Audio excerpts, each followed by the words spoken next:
تعالى في كلامه المجيد وفي القرآن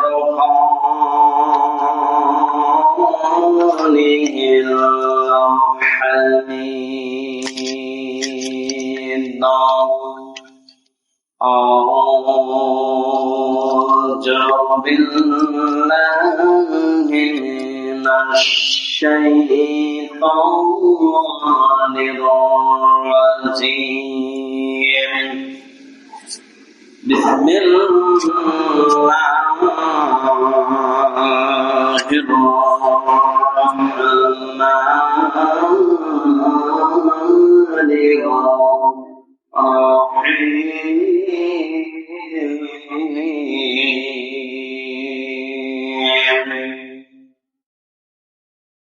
إن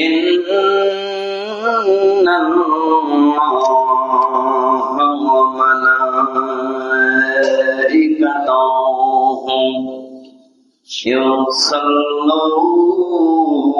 يصلون على النبي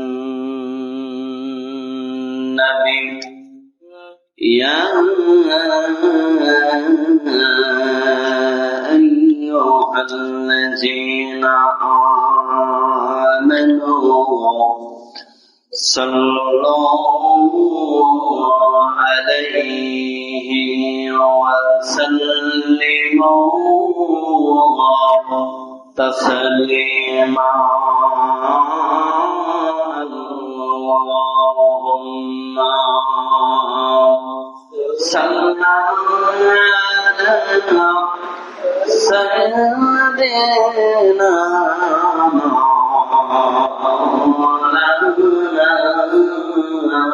محمد وعلى آله سيدنا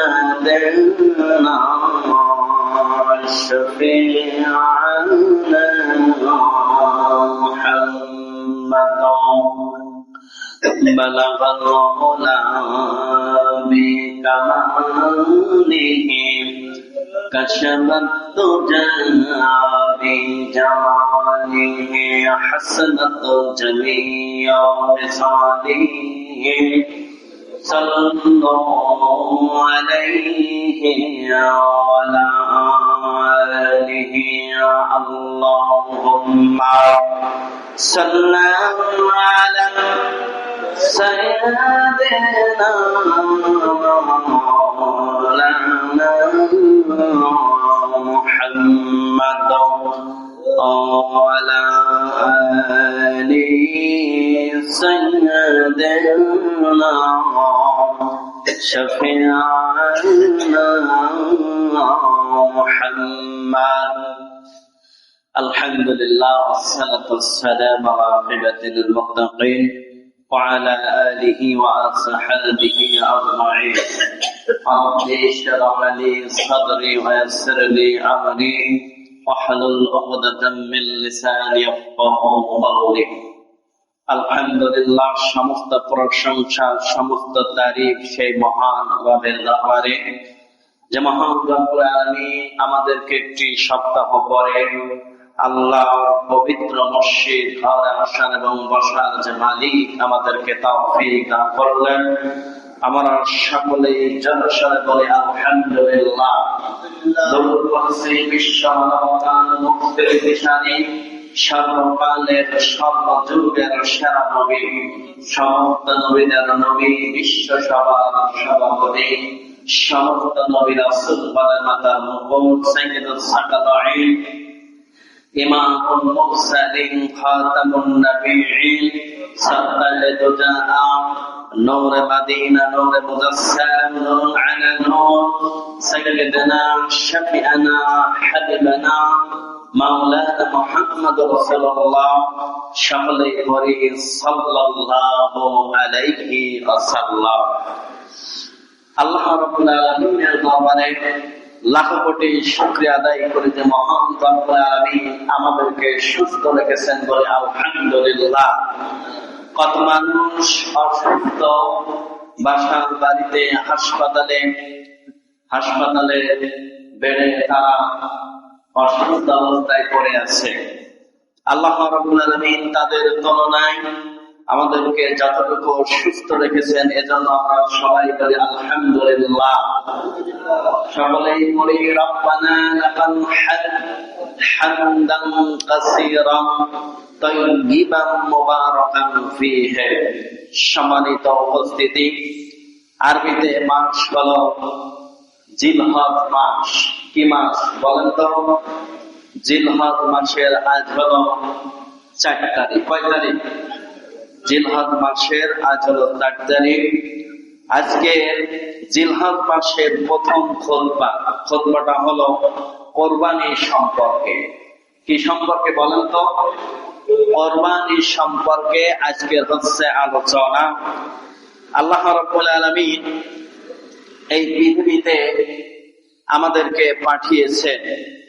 আমাদের আগে নবী রাসূল দুনিয়াতে এসেছেন, নবী রাসূলরা চলে গেছে, আমরা আছি, আমরাও চলে যাব। এই দুনিয়ার পার থেকে সবাইকে একদিন আল্লাহর পথে আমাদেরকে চলে যেতে হবে। সম্মানিত উপস্থিতি, আমরা সবাই কবরের যাত্রী। কিসের যাত্রী বলেন? কবরের যাত্রী।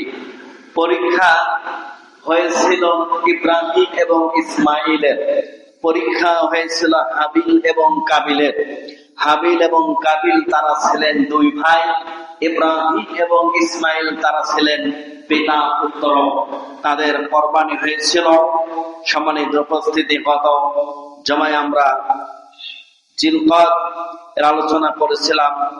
জিলহজ মাসের আল্লাহ রাব্বুল আলামিন ওই মাস সম্পর্কে আমরা যতটুকু শুনেছি ততটুকু যেন আমরা আমল করতে পারি। এটা হলো জিলহজ মাস। এই মাস হলো একটা হজের মৌসুমের মাস। যারা অর্থ সম্পদের মালিক, আল্লাহ তাদের উপরে হজ খরচ করেছেন।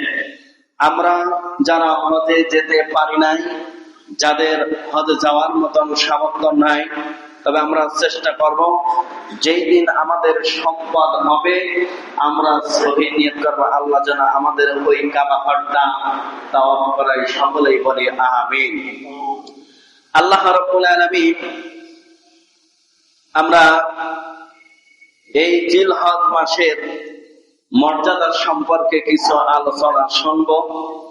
জিলহজ মাসের 10 তারিখে আমরা ঈদুল আজহার সালাত কোরবানি আদায় করি। ঈদ শব্দের অর্থ পুনরাগমন, যে উৎসব বা পূর্ব নির্ধারিত দিনে বা সময়ে প্রতি বছর ঘুরে ঘুরে আসে তাকে ঈদ বলা হয়। প্রতি সপ্তাহে জুমার দিনকে সাপ্তাহিক বলা হয়। হাদিস শরীফে রাসূল সাল্লাল্লাহু আলাইহি সাল্লাম বলেছেন, মহান আল্লাহ তাআলা আমাদেরকে বাৎসরিক ঈদ হিসাবে 2টি দিন দিয়েছেন। 1 নম্বরে হলো ঈদুল ফিতরের দিন এবং ঈদুল আজহার দিন। ইসলাম সামাজিক আনন্দ উৎসবকে ইবাদত বা জনকল্যাণের সাথে সংযুক্ত করেছেন। ঈদুল ফিতরের দিনে প্রথমে ফিতরা আদায় করা, এরপর সালাত আদায় করা ও সামাজিক আনন্দ উৎসব ও শরীয়ত সম্মত খেলাধুলা অংশগ্রহণ করার ব্যবস্থা করা হয়েছে। আর ঈদুল আজহার প্রথম সালাত, এরপর কুরবানি করা ও গোশত বিতরণ করা। ঈদের কোরবানির ঈদ আমাদের অল্প কিছুদিন সময় আছে। আল্লাহর রাস্তায় কোরবানি দেওয়ার কথা বলেছেন। এই কোরবানিটা হলো আল্লাহ রাব্বুল আলামিন আমাদের উপরে ওয়াজিব করেছেন। এখন এটা কার উপরে ওয়াজিব হয়েছে, কার কতটুকু সম্পদ আছে, কার কতটুকু দেওয়ার মতো পরিবেশ পরিস্থিতি আছে, তাকে আল্লাহর রাস্তায় কোরবানি করতে হবে। কোরবানি নিজের জন্য নয়, কোরবানি হলো আল্লাহর খুশির জন্য। কোরবানি আমরা যারা দেব, কোরবানিকে গরু, মহিষ, উট এটাকে 7 ভাগে দেওয়া যায়। 7 জনের সাথে 5 ভাগে দেওয়া যায়, 4 ভাগে দেওয়া যায়, 3 ভাগে দেওয়া যায়। তবে এখানে হাদিস হলো যে আমরা যারা কোরবানি যারা দেব, যার সাথে দেব সেই লোকটা যেন নামাজি হয়, সেই লোকটা যেন ভালো হয়, সে যেন ঘুষখোর সুদখোর যেন না হয়। রাসূল সাল্লাল্লাহু আলাইহি ওয়াসাল্লাম বলেছেন, যে ব্যক্তি সুদ খায়, যে ব্যক্তি ঘুষ খায়, যে ব্যক্তি বেনামাজি, যে নামাজ পড়ে না, তার সাথে তোমরা কোরবানি দিও না। কিন্তু আমাদের সমাজে কালচার হলো এটা, আমরা ম্যাক্সিমাম লোকই মানতে পারি না। কোরবানি 7 ভাগে দেওয়ার আগে আগে ওই 7 ভাগকে আমাদের অবজার্ভ করতে হবে যে ওই ব্যক্তিটা কেমন, ওর টাকাটা হালাল না বেহালাল, টাকাটা হারাম না হালাল, এটা আমাদেরকে বুঝতে হবে। কোন পথে তার ইনকাম, কোন পথে তার কামাই, কোন পথে তার এই টাকাটা এসেছে। এই জন্য অবশ্যই ভাগিদারের সাথে দেওয়ার আগে আমাকে সচেতন হওয়া লাগবে। 1 নম্বরে সে নামাজি কিনা, 1 নম্বরে সে নামাজি কিনা। বেনামাজির সাথে কুরবানি দিলে আল্লাহ তো কুরবানি কবুল করবে না, কারণ আল্লাহ বলছেন কোরবানি হলো আমার খুশির জন্য। আর আল্লাহর খুশির জন্য যদি কোরবানি হয়, তাহলে এখানে কোনো দুর্নীতি জয়লাভ করা যাবে? কথা বলেন, যাবে কি? যাবে না। কেন যাবে না? কারণ কোরবানি আল্লাহর খুশির জন্য। এই কুরবানি আমরা দিচ্ছি আল্লাহর খুশির জন্য। এই রক্ত মাংস কোনো কিছুই কি আল্লাহর কাছে পৌঁছাবে না। এটা সম্পূর্ণ আল্লাহ রাব্বুল আলামিন, যে আমরা তার অনুসরণ করে তার খুশির জন্য দিচ্ছি। অনেক মানুষ বলে কুরবানিটা আমার নামে। ঠিক আছে, আমার আব্বার নামে, আমার মায়ের নামে, আমার ভাইয়ের নামে, আমার নামে, এটা বলা যাবে না। কারণ নামে কোনো কোরবানি হয় না, কারণ নামে কোনো কোরবানি হয় না। গরু, মহিষ, এগুলো 5 বছর বয়স হওয়া লাগবে, আর ছাগলের কমপক্ষে 1 বছরের উপরে বয়স হওয়া লাগবে। আমরা কোরবানি আল্লাহর রাস্তায় সবাই দিই। চেষ্টা করতে হবে এই কোরবানির গোশতটা সঠিকভাবে বন্টন করা। সঠিকভাবে কি? যারা গরিব, মিসকিন, অসহায়, আমাদের আপনজনের ভিতরে যারা আছে, তাদেরকেও দেখতে হবে যে এই কোরবানিটা গোশত কাদেরকে দিলে ভালো হয়। শুধু নিজে খাবার জন্য কোরবানি দিলে তার কোরবানি কবুল হবে না। ঠিক আছে, এই জন্য অবশ্যই আমাদেরকে সচেতন হতে হবে। হাবিলের কুরবানি কেন কবুল হলো আর কাবিলের কুরবানি কেন কবুল হলো না? আল্লাহ রাব্বুল আলামিন হাবিলের কুরবানি কবুল করলেন, কাবিলের কুরবানি কবুল করলেন না। কারণ হাবিল ছিল আল্লাহকে বিশ্বাসী। আল্লাহকে কি বিশ্বাস? আল্লাহকে বিশ্বাস করত। সম্মানিত উপস্থিতি, আল্লাহ রাব্বুল আলামিন এই কুরবানিটা আমাদের সবার জন্য কিন্তু করে নাই। যাদের সামর্থ্য আছে, যাদের সম্পদ আছে, যাদের টাকা আছে, অবশ্যই তারা আল্লাহর রাস্তায় কুরবানি দেবে। এটা কার কথা? কিন্তু অনেক মানুষ আছে যাদের টাকা আছে কিন্তু কোরবানি দিতে চায় না। এরকম মানুষ আছে না? বলেন। অনেক মানুষ আছে যে সমাজ থেকে যে গোষ্ঠটা পাবো এটাই তো আমার জন্য যথেষ্ট। আত্মীয় আমাকে দেবে, শ্বশুর বাড়ি থেকে দেবে, মামার বাড়ি থেকে দেবে, বোনের বাড়ি থেকে দেবে, আমার তো একে একে অনেক বয়স হয়ে যাবে, আমি কেন দেব? এই খাওয়ার নিয়ত না করি আমরা সবাই দেওয়ার জন্য নিয়ত করি যে আমরা সবাই যেন কোরবানির গোশতটা যেন সবাইকে দিতে পারি। রাসূল সাল্লাল্লাহু আলাইহি ওয়াসাল্লাম বলেছেন, যার উপরে কোরবানিটা ওয়াজিব হয়েছে, যে দেবার মতন, সে যদি না দেয় সে যেন আমার ঈদগাহে না আসে। কথাটা কার বলে? আল্লাহ। ঈদুল আজহার অন্যতম ইবাদত হলো আজহা বা কোরবানি আদায় করা। রাসূল সাল্লাল্লাহু আলাইহি ওয়াসাল্লাম বলেছেন, যার সাধ্য ছিল কোরবানি দেওয়ার কিন্তু কোরবানি সে দিল না, সে যেন কি আমাদের ঈদগাহে উপস্থিত না হয়। কোরবানি দিতে হবে। আমরা অনেকেই আমাদের যে বাংলাদেশে যে কালচার গুলো আমরা দেখি, গরু, মহিষ, ছাগল, ভেড়া, দুম্বা, উট, এগুলো কোরবানি দেওয়া যায়। 5 প্রকারের প্রাণী কোরবানি দেওয়া যায়। 1 নম্বরে হলো উট, 2 নম্বরে হলো কি গরু, 3 নম্বরে মহিষ, 4 নম্বরে ছাগল, 5 নম্বরে হচ্ছে ভেড়া বা দুম্বা কোরবানি দেয়। রাসূল সাল্লাল্লাহু আলাইহি ওয়াসাল্লাম সবসময় খাসি কুরবানি দিতেন।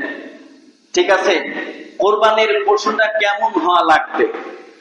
এটা সুন্দর হওয়া লাগবে, কোথাও কোনো খুঁত থাকবে না, কান কাটা, ঠিক আছে, তারপরে চোখ অন্ধ, তারপরে একটা পা নেই, পা ন্যাংরা, এ জাতীয় কুরবানি দিলে আল্লাহর কাছে কি আল্লাহ আমাদের কবুল হবে না। যেটা আমরা দিই সেটা আমরা কি সুন্দর হতে হবে, পরিষ্কার হতে হবে, ভালো হতে হবে।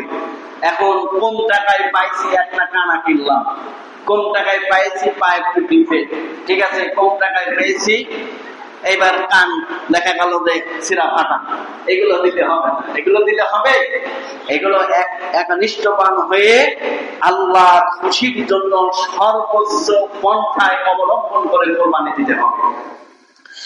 আল্লাহ রাব্বুল আলামিন আল্লাহ তাআলা বলছেন, উট এবং গরু, মহিষ, ছাগল যারা, ভেড়া এবং দুম্বা যারা কোরবানি দেবে, এই পশুগুলো অবশ্যই সুস্থ হতে হবে, অবশ্যই ভালো হতে হবে। পশু যদি অসুস্থ হয় তাহলে সেটাও কোরবানি দেওয়া যাবে না। পশু যদি কোরবানি দেওয়ার জন্য কিনেছেন, কিন্তু দেখে বাড়ি এসে দেখলেন যেটা অসুস্থ, তাহলে ওইটাকে বিক্রয় করতে হবে। ওটা কি করতে হবে? বিক্রয় করে দিতে হবে, ভালোটা দিতে হবে। যদি দেখেন যে কান ফুটো আছে, ছিদ্র আছে, কান ফাটা আছে, ছাগল গরু ন্যাংরা হয়ে আসছে, ঠিক আছে, এই জাতীয় কুরবানি আল্লাহ রাস্তায় দেওয়া যাবে না। যদি আপনি দেন তাহলে ওটা আল্লাহ রাস্তায় কবুল হবে না, ওটা আপনার জন্য বস্তু খাওয়া হবে।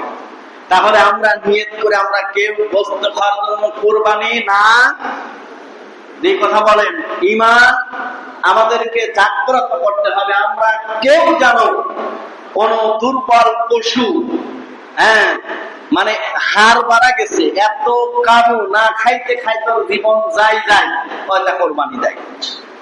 কোরবানি দিতে হবে কোন পশু যেন শুয়ে থাকা অবস্থায় জবাই না হয়, পশুকে তরতাজা হতে হবে, দাঁড়িয়ে থাকবে, এরকম পশু আল্লাহ রাস্তায় কোরবানি করতে হবে। রাসূল সাল্লাল্লাহু আলাইহি ওয়াসাল্লাম যখন কোরবানি দেওয়ার ইচ্ছা করতেন, তখন দুটি বিশাল বড় সাইজের সুন্দর দেখে খাসি বা কাটান্দ মেষ বা ভেড়া ক্রয় করতেন। তার উম্মতের যারা তাওহীদ ও তার রিসালাতের সাক্ষ্য দিয়েছে তাদের পক্ষ থেকে একটি কোরবানি করতেন, বরং অন্যটি মুহাম্মদ সাল্লাল্লাহু আলাইহি সাল্লামের পরিবারের পক্ষ থেকে কোরবানি করতেন। রাসূল কোরবানি করতেন দুইটা। কয়টা? দুইটা কোরবানি করতেন। যাদের টাকা আছে, যারা সামর্থ্যবান, তারা 2 টাকা না, তারা 10টা করতে পারে। কোরবানি যে একটা করতে হবে তা নয়। যদি আপনার সামর্থ্য থাকে একটা, যদি বেশি থাকে বেশি করবেন, সমস্যা নেই, ঠিক আছে। কোরবানির বস্তুটা হলো গরিব দুঃখীদের জন্য, আত্মীয় স্বজন। আমার আত্মীয়র ভিতর কে অভাবী, কে অভাবগ্রস্ত, কে ঋণগ্রস্ত, কার টাকা পয়সার দিক থেকে দুর্বল, এই বিষয়গুলি তালাশ করে তাদের বাড়ি আমাদের দায়িত্ব হলো বসকে পৌঁছে দেওয়া। সমাজের ভিতরে অনেক গরিব মানুষ থাকে না বলেন? আমাদের কর্তব্য হলো তাদের পরিবারে যায়, হেঁটে হেঁটে যা, গাড়িতে যান, ভ্যানে যান, রিক্সায় যান, তাদের পরিবারে কই দিয়ে আসা। কিন্তু আমি দেখেছি আমরা নিজেরাই গোশের জন্য পাগল হয়ে যাই, ঠিক আছে, নিজেরা গোশের জন্য, খাবার জন্য ব্যস্ত হয়ে যায়। এই জন্য অবশ্যই আমার মাথায় রাখতে হবে যে আমার আত্মীয়র ভিতরে কে গরিব, তার বাড়িতে আগে গোশ পৌঁছানো। তারপরে বলা হচ্ছে এছাড়া গরু ও কুরবানি দিয়েছে। গরু ওটের ক্ষেত্রে একটি পশুর মধ্যে 7 জন করে ভাগ নেওয়া যাবে। রাসূল বলেছেন 7 জন করে ভাগ নেওয়া যাবে, তবে শর্ত হলো 7 জনের ভিতরে কি ইমানদার হওয়া লাগবে, নামাজি হওয়া লাগবে। যদি বেনামাজি 7 জনের ভিতরে ভাগ নিয়েছেন 7 জনা, এখন 6 জনই নামাজ পড়ে আর একজন খালি নামাজ পড়ে না, ও বেটা সুদের টাকা সাইডে দিয়ে সুদের টাকার জড়িত করে ওর ভিতরে ইনভেস্ট করে কুরবানি দিচ্ছে। আপনি যদি জানেন যে ওর টাকা হারাম, আপনি যদি জানেন যে সুদ খায়, তাহলে ওই ব্যক্তিকে আপনার সাথে 7 জনের ভাগে একজনকে নেওয়া যাবে কথা বলেন, নেওয়া যাবে? তাহলে ওই একজনের জন্য কি আর বাকি 6 জনের কুরবানি নষ্ট হয়ে যাবে। কিন্তু আমাদের সমাজে মনে করে কোষ হলেই চলবে, এটা নামাজ পড়ে না, তার আমার দেখার দরকার নেই, কোষের দরকার আমার সমাজে। ঠিক আছে, 1 মণ দুধের ভিতরে গরুকে পোশাক যদি 1 ফুট যায়, এটা আসলে আমাদের শোনা কথা। আমরা 1 মণ দুধের ভিতরে কেউ ওই গরুচ্ছে না বা পোশাক দিয়ে দেখি নাই, তবে আমরা বাপদাদা থেকেই শুনে আসছি যে এরকম যদি পরে তাহলে গরুটা নষ্ট হয়ে যায়। ঠিক কিনা বলেন?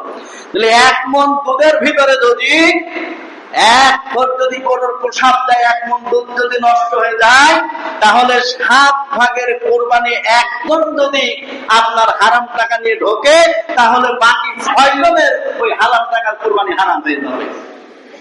তাহলে কোরবানি দেওয়া যাবে? কথা বলেন। তাহলে এই মানুষগুলো আমাদেরকে দেখতে হবে, তালাশ করতে হবে। অবশ্যই ভাগে নেওয়ার আগে তার চারিত্রিকগুলো আমাদের দেখা লাগবে। কষ্ট পাচ্ছেন নাকি আপনারা? হ্যাঁ, আপনি কি চাচ্ছেন যে আমার কুরবানিটা কবুল হোক? চাচ্ছেন নাকি চাচ্ছেন না যে আমার কুরবানি যেন কবুল না হয়? যদি না হয় তাহলে আপনি দেন, সমস্যা নেই। তাহলে আপনার ওই টাকাই ব্যর্থতা, ওই কুরবানিও আপনার ব্যর্থতা। কেন হাবিলের কোরবানি কবুল হলো, কেন কাবিলের কোরবানি কবুল হলো না? আল্লাহ রাব্বুল আলামিন ইব্রাহিম নবী তার সন্তান ইসমাইল, তার সন্তান কি? দুইটা রেওয়াজে আছে, হাদিস শরীফের ভিতরে এসেছে এবং কোরআন হাদিসের রেফারেন্সে ইব্রাহিম নবীর বয়সের কথা বলা হয়েছে, কোথাও 86 বছর। আজকে আমার যে খুতবার যে বই আছে আমার কাছে, এই বইয়ে লেখা আছে 86 বছর ইব্রাহিম নবীর বয়স। অন্যান্য জায়গায় লেখা আছে ইব্রাহিম নবীর বয়স 90 বছর। বয়সের সাথে সাথ না, এখানে কথা হলো যে ইব্রাহিম নবীর যখন একেবারে বয়সের তার প্রান্তে এসেছিল, তার ঘরে ছিল তার 2টা বিবি, কোন বিবির সন্তান ছিল না। এটাই হলো বড় কথা। এটা আমরা জানি কিনা বলেন?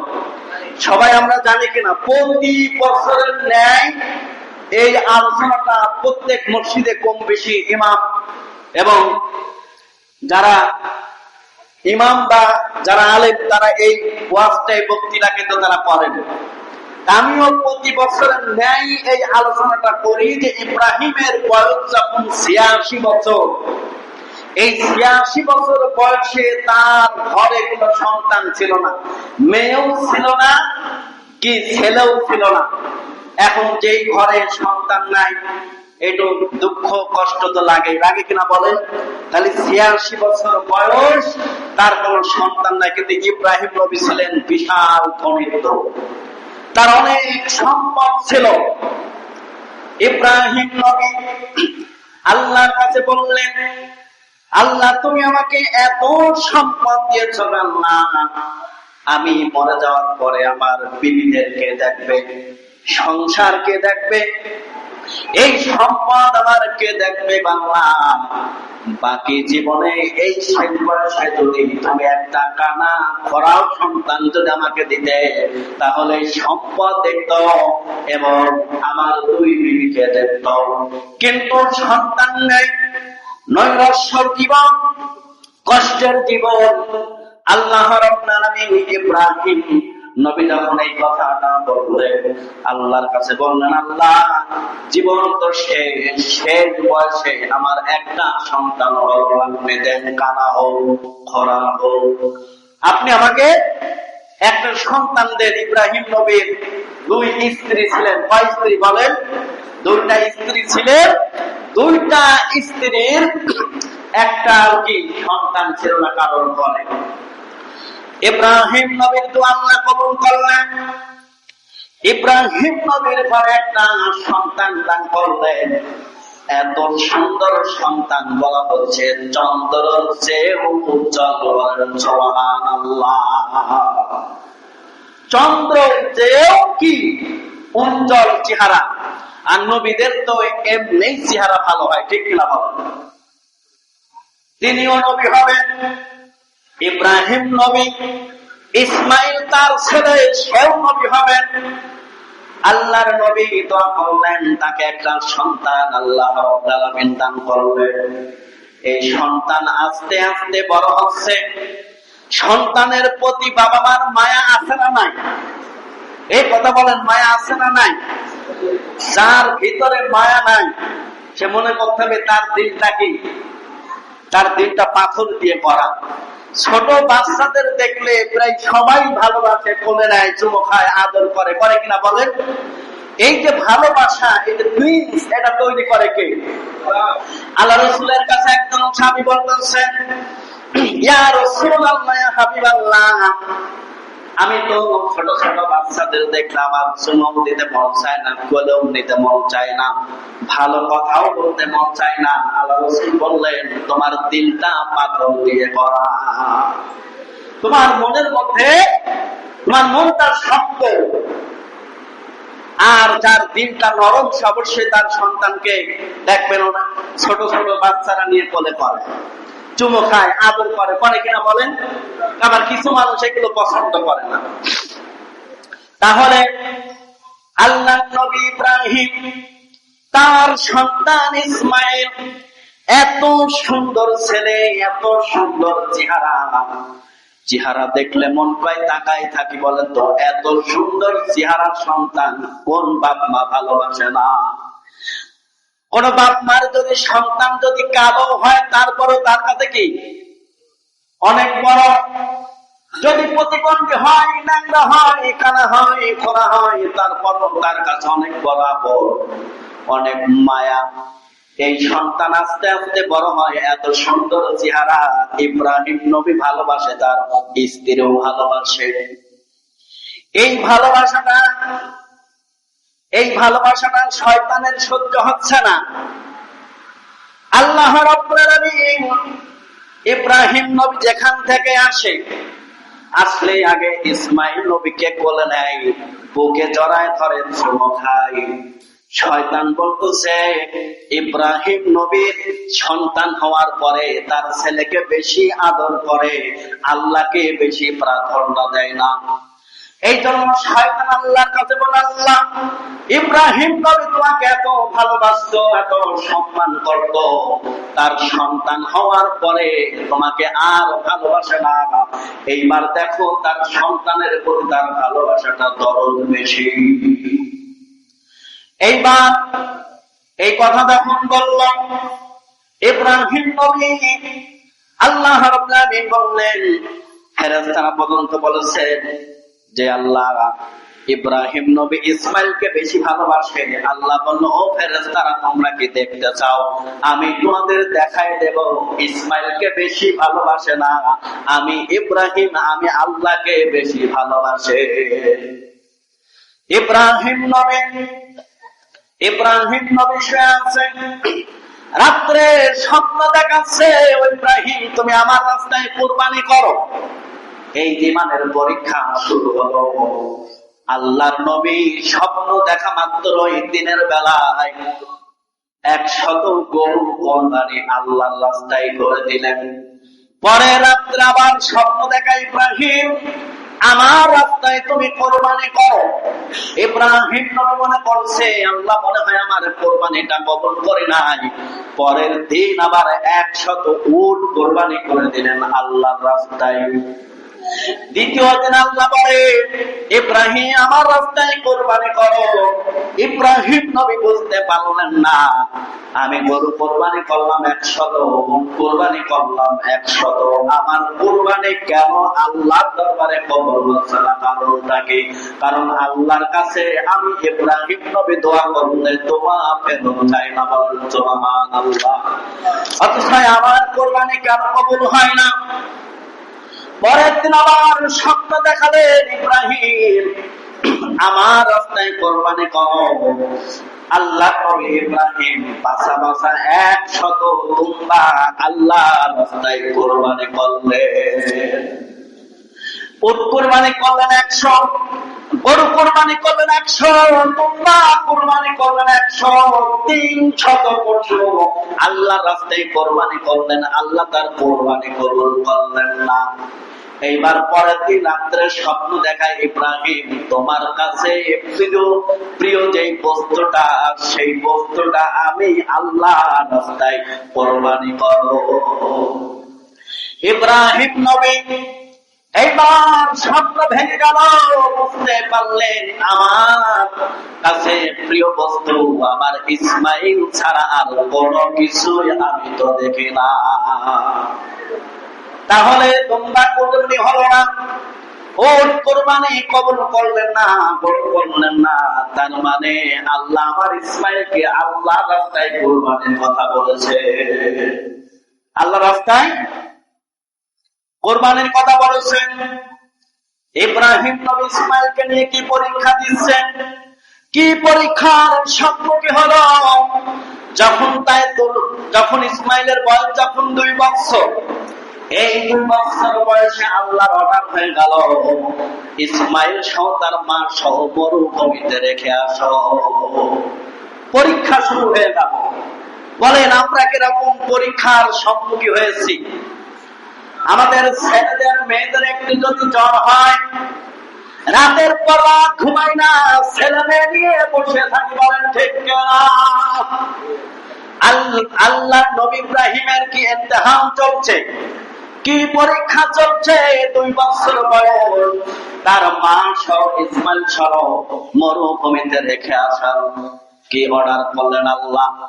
ওই দুধের সন্তান মরুভূমিতে রেখে এলেন। বিবি হাজরা বলতেছেন, ও প্রাণের স্বামী, আপনি যে আমাদেরকে এখানে রেখে যাচ্ছেন, এটা কি আপনার ইচ্ছাই না আল্লাহর ইচ্ছাই? যদি আল্লাহর ইচ্ছা হয় তাহলে একটা কথাও বলবো না, তবে যেই খাবার আর পানি দিয়েছেন 3 দিন থেকে 7 দিনের মধ্যে খাবার ফুরায় যাবে, আর আমরা সহ আমার ছেলে সহ আমি সবাই মারা যাব। 7 দিন পরে এসে, হে ইব্রাহিম, আপনি আমার ছেলেকে আর আমাকে আপনি দাফন করে যাবেন। বয়স তখন কয় বছর ইসমাইলের? কথা বলেন, কয় বছর? এই 2 বছর বয়সে পরীক্ষা শুরু হলো। মরুভূমিতে আছে, পানি নাই, খাবার নাই, পানিও ফুরায় গেল, খাবারও ফুরা গেল। মরুভূমির প্রান্তে মা আর তার সন্তান কাতরাচ্ছে পানির জন্য, খাবারের জন্য। পানিও নাই, খাবারও নাই, এমন কোন বন্দোবস্ত নাই যে সেখান থেকে খাবারটা নিয়ে আসবে। ইসমাইলকে মরুভূমির প্রান্তে ছোঁয়ায় রেখে বিবি হাজারা দৌড়ায় খাবারের জন্য, পানির জন্য। পানিও নাই, খাবারও নাই। একটু চাই, আবার পিছন দিকে তাকায় ইসমাইল আছে কিনা, আবার দৌড়ায়, আবার তাকায় ইসমাইল আছে কিনা। এরকম করে দৌড়াতে দৌড়াতে মরুভূমির প্রান্তে যায়। যেতে যেতে এইবার একটু উঁচু নিচু জায়গা, এইবার আর ইসমাইলকে দেখা যায় না। আল্লাহর কাছে হাজরা বললেন, আল্লাহ একটু পানি বন্ধের ব্যবস্থা তুমি করে দাও। সাথে সাথে মেঘের ডাক হলো, বৃষ্টি হলো, আর পানির ব্যবস্থা হয়ে গেল।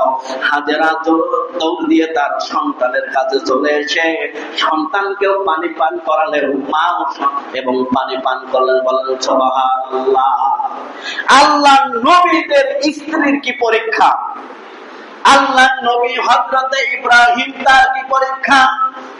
তার পিতা ছিলেন মুশরিক, সে ছিলেন কামারের পরিবেশের সন্তান। তার পিতা ছিলেন কামার, তার পিতা এত কাফের ছিলেন, মুশরিক ছিলেন। সেই ঘরে ইব্রাহিম নবী জন্ম নিয়ে তার ঘরে আবার ইসমাইল নবী জন্ম দিলেন, সেও ভবিষ্যতে নবী হবেন। বলেন সুবহানাল্লাহ। এইবার যখন ইসমাইলের বয়স যখন 9 বছর, বলেন তো কত বছর? 9 বছর বয়স। এই 9 বছরের বালক কি বোঝে? ভালো মন্দ কিছু বোঝে? 9 বছরের বালককে যদি আপনি ধরে নিয়ে আসে বলেন তোমাকে জমি দেওয়া হবে, ও কি মনে করবে? যদি বলেন বাবা তোমাকে বিবাহ দেওয়া হবে, ও কি মনে করবে? বলেন ও ভালো মন্দ তেমন কিছুই বলবে না। আল্লাহর অর্ডার হয়ে গেল, হে ইব্রাহিম নবী, আমার রাস্তায় তোমার কাছে যে প্রিয় বস্তু আছে সেইটা তুমি আমার রাস্তায় দান করো। ইব্রাহিম নবী বুঝতে পারলেন ইসমাইল ছাড়া আমার কাছে আর প্রিয় কোনো বস্তু নাই। এই যে 9 বছরের বালক, এই যে 90 বছর 86 বছর বয়সের পর যে একটা সন্তান পেলেন, তাও পরীক্ষা হচ্ছে, ইমতিহান হচ্ছে আল্লাহ রাস্তায় কুরবানি করার জন্য।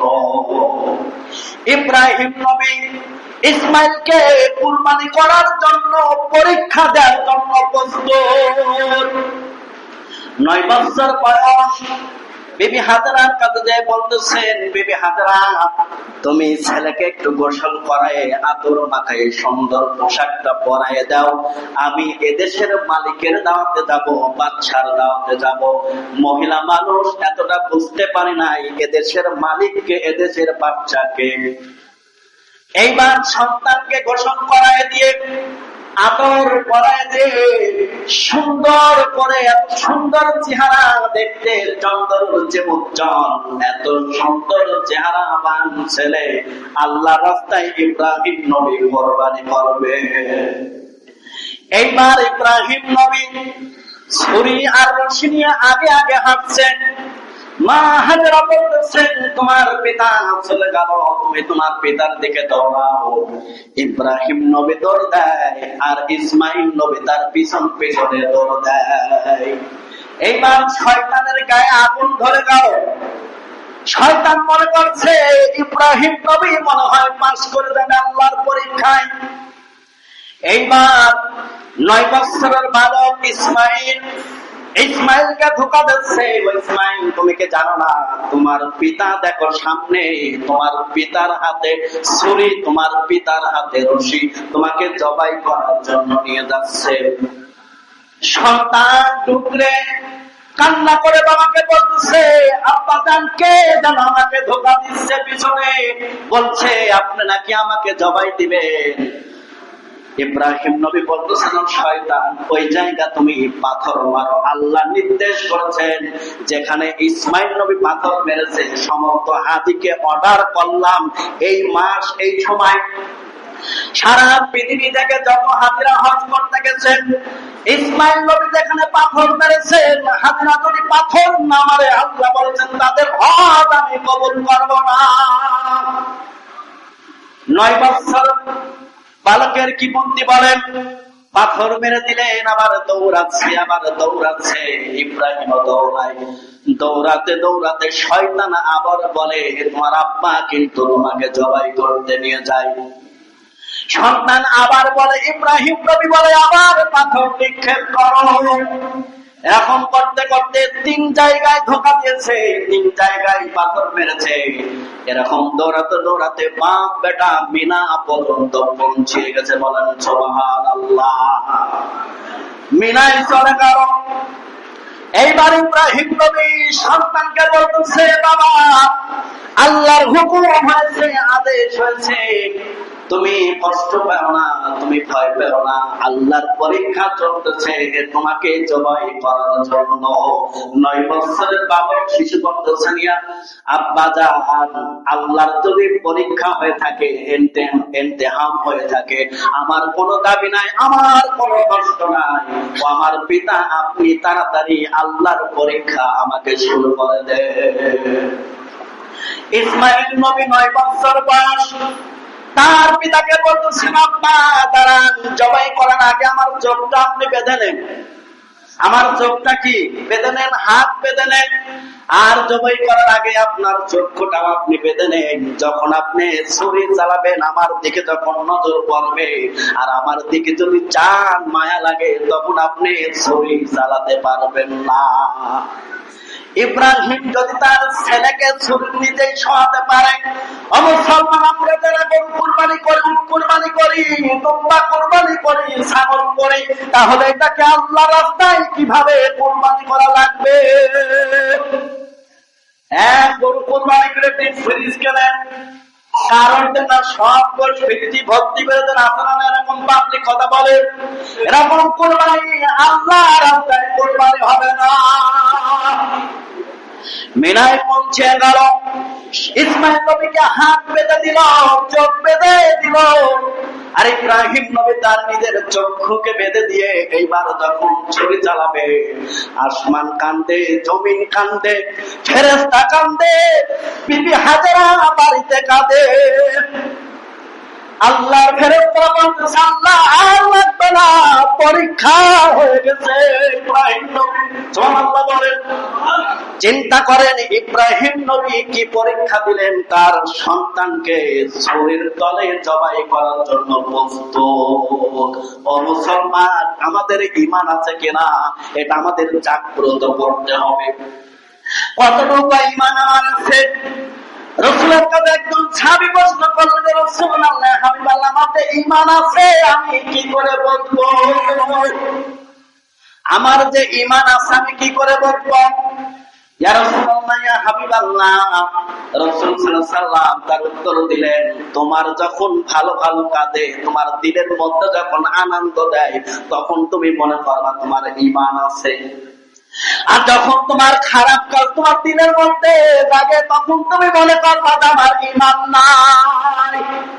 তাহলে ভালো কাজের আঞ্জাম করা লাগবে কিনা বলেন? ইব্রাহিম নবী আল্লাহর উদ্দেশ্যে, আল্লাহকে খুশি করার জন্য তার সন্তানকে ছুরির নিচে শোয়াইছে। এটা যদি বাস্তবায়ন হতো তাহলে আজকে আমাদের সবার চোখে পানি আসতো, অন্তরের ভিতরে ভয় করতো যে এই বছরে আমার সন্তানকে আল্লাহ রাস্তায় কোরবানি করা লাগবে। বলেন ঠিক কিনা? আল্লাহ বাস্তবায়নটা করে নাই। ফেরেশতারা কাঁদে, আসমান কান্দে, জমিন কান্দে, সবাই বলে আল্লাহ ইব্রাহিম পাস করে তার লাগবে না। এইবার বেহেশতি একটা পশু এসে ইব্রাহিম নবীর ছুরির তলে এসে জবাই হয়ে গেল, আর ইসমাইল নবী পাশে দাঁড়িয়ে এবার যে কেটে গেছে, রক্ত বাইর হয়ে গেছে। ইব্রাহিম নবী চোখ খুলে দেখে ইসমাইল পাশে দাঁড়ানো, বেহেশতি থেকে একটা পশু এসে জবাই হয়েছে। ইব্রাহিম নবী বলেছে পরীক্ষা শেষ হয়নি, ও আমার ছেলে, তোমায় আসো, তোমাকে আবার আমার জবাই করা লাগবে। আল্লাহ জিবরিলকে বলতেছেন, ওই জিবরাইল তুমি নবীকে বলো আর পরীক্ষা করা লাগবে না, ইব্রাহিম পরীক্ষায় পাস করেছে। ইব্রাহিম নবী কি পরীক্ষায় পাস করেছে, আর পরীক্ষা দেওয়া লাগবে না। আল্লাহ তাআলা ইব্রাহিম নবীকে বলতেছেন, ইব্রাহিম তুমি যাও, এই পশুটা নিয়ে যা, বাড়ি নিয়ে যা, হাজেরার সাথে বলতে হও, আনন্দ করো, কারণ বিবি হাজেরাও বাড়িতে কাঁদতে তার সন্তানের জন্য। তাহলে এটার নাম হলো কোরবানি। এটার নাম কি? ভিতরের মনুষ্যত্ব, বিবেককে কোরবানি করতে হবে। কোরবানির মানে এই না যেখানে বস্তু খাওয়া লাগবে। ঠিক কিনা বলেন? এই জন্য আমাদের সবাইকে যারা কোরবানি দেওয়ার মতন তারা অবশ্যই কোরবানি দেব। কেউ যেন টাকা না বাঁচায়, কেউ যেন টাকা না বাঁচায় যে একটা পশু কিনলাম সেটাকে একেবারে কি কমা হোক, এটা যেন আমরা কেউ না চাই। ইনশাআল্লাহ সবাই ভালো থাকবেন, সুস্থ থাকবেন। আল্লাহ আমাদেরকে প্রত্যেকেরই যতটুকু সামর্থ্য আছে আমরা যেন কোরবানি দেওয়ার চেষ্টা করবো ইনশাআল্লাহ। এই ওয়াজ যদি আপনাদের মনে থাকে, এই বক্তৃতা যদি মনে থাকে, তাহলে কোরবানি দিয়ে কোরবানির গোশত খাওয়াতে ব্যস্ত হবে না, ব্যস্ত হবেন কোরবানির পশুর গোশত বন্টন করার জন্য, গরিবদের আর আল্লাহকে খুশি করার জন্য। বলেন ঠিক কিনা? এই জন্য আমরা অবশ্যই আল্লাহ রাস্তায় কোরবানি করব। সবাই মনে থাকবে তো? আমি এখনো বলি যেখানে যেখানে জবাই করতে যাই, তারা আমাকে বলে যে আমার আব্বার নামে দেন, আমার নামে দেন। এই কথাটা কেউ বলবেন, এই কথাটা বললে আপনার শিরক হবে। ইন্না শিরকালা যুলমুন আযীম। আল্লাহ সব গুনাহ মাফ করে, কিন্তু শিরকের গুনাহ মাফ করে না। এজন্য আমরা কুরবানি কার খুশির জন্য? আল্লাহর খুশির জন্য। মনে থাকবে ইনশাআল্লাহ।